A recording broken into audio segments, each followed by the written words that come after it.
अभी sample collection चल रहा होगा ना अभी। जो इन हाउस है उसको हम चंदन को तो नहीं भेजेंगे। नहीं, मैं भी 11 बजे तक मैं पूरा होगा। 11 बजे पूरा। कितने टेस्ट है यहाँ पे जो होते हैं, लिस्ट लगी है? वैसे ये होते हैं एचपी, ब्लड ग्रुप,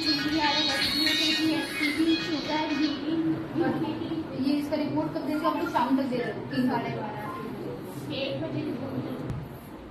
ये क्यों खाली है?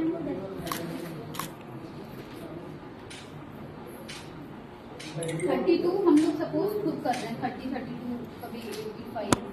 और चंदन में ज्यादा हो रहा है कि हमारे में ज्यादा हो रहा है? हमारे में ज्यादा किया है कैलकुलेशन। और ये सारे टेस्ट भी चंदन करता होगा ना? नहीं, जो आप करते हो वो नहीं करते।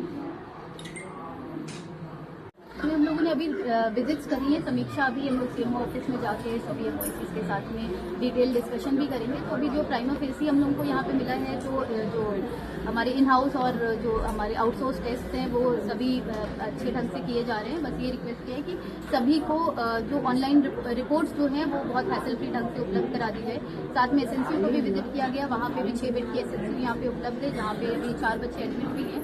लेबर रूम का भी निरीक्षण किया गया, तो यहाँ पे 24 आवर डिलीवरी सुविधाएं उपलब्ध हैं। और कुछ माताओं से भी बात की गई, तो उनके द्वारा भी इसमें सेटिस्फैक्शन जताई गई। साथ में ये भी निर्देशित किया गया है कि जो उनको जो लाभ मिलते हैं जब वो 48 घंटे हॉस्पिटल्स में रहते हैं, तो वो लाभ से उनको भली भांति अवगत करा दिया जाए और उनका अकाउंट नंबर आदि पहले से ले लिया जाए। और जैसे वो डिस्चार्ज हो तुरंत जो उनको ईजाबुई योजना है तथा जननी सुरक्षा योजना है उसका लाभ तत्काल मिल जाए, क्योंकि इसी से लोग जो माताएं हैं वो और ज्यादा मोटिवेट होंगी इसकी ट्रीटमेंट लेने। इस तरह के सुधार किए जैसे हमारा मुझे लगता है मैटरनल एंड चाइल्ड हेल्थ जो होता है ये बहुत ही इंपॉर्टेंट एक कंपोनेंट होता है किसी भी हेल्थ का, क्योंकि इसके जो अगर अच्छे इफेक्ट्स हैं या इल इफेक्ट्स हैं वो इंटरजेनरेशनल होते हैं। अगर एक माँ का प्रॉपर केयर नहीं किया गया तो उसका बच्चा भी एक हेल्दी लाइफ कभी भी नहीं जी सकता और फिर वो जनरेशन दर जनरेशन आगे बढ़ता रहता है। तो इसी के क्रम में आज ये विजिट भी की गई और स्पेशली हम लोगों ने जो एसएनसीयू है वो देखा।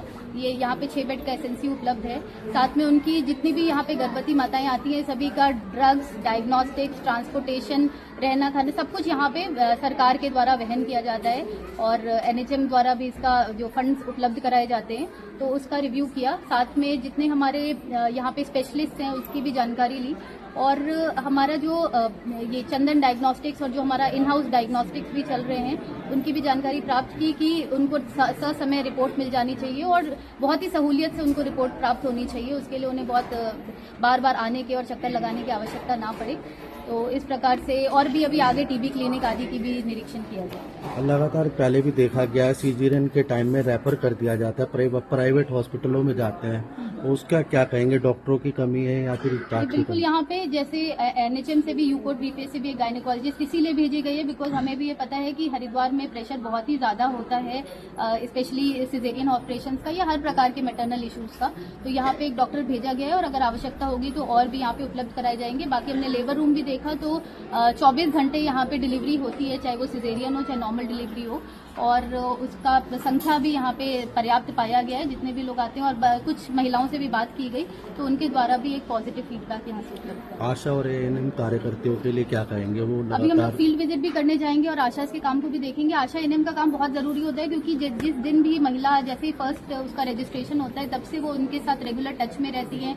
वो क्या हाई रिस्क प्रेगनेंसी है ये आइडेंटिफाई करना उनके लिए बहुत जरूरी होता है, क्योंकि जो हाई रिस्क प्रेगनेंसी है उसके लिए हमें कुछ स्पेशल प्रिकॉशंस लेने पड़ते हैं तो वो लिए जाते हैं। और साथ में जब एक बार बच्चा पैदा भी हो जाता है तो पोस्ट नेटल भी विजिट्स उसको करनी होती है, बच्चे की भी स्वास्थ्य के लिए और माँ के स्वास्थ्य के लिए। उसको उनके लिए पर्याप्त इंसेंटिव भी मिलता है हर एक विजिट के लिए।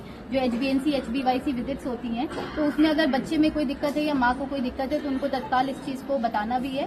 और पिछले कुछ महीनों से बहुत सारे इस पे प्रयास किए गए, जैसे पल्स अनीमिया कैंपेन शुरू किया गया है और संकल्प एक यहाँ पे प्रोजेक्ट भी चल रहा है। तो उसके दृष्टिगत इनफैक्ट हमारे पूरे उत्तराखंड में मैटरनल मोर्टालिटी की दर काफी कम हुई है, जो कि पिछले साल लगभग 250 थी, वो इस बार 123 मैटरनल जो 2024-25 में मात्र 123 मैटरनल डेथ्स रिपोर्ट की गई है। वो भी अभी हमें और कम करने का प्रयास किया जाना है, परंतु पिछले एक साल में काफी इसमें इम्प्रूवमेंट देखने को भी मिला है।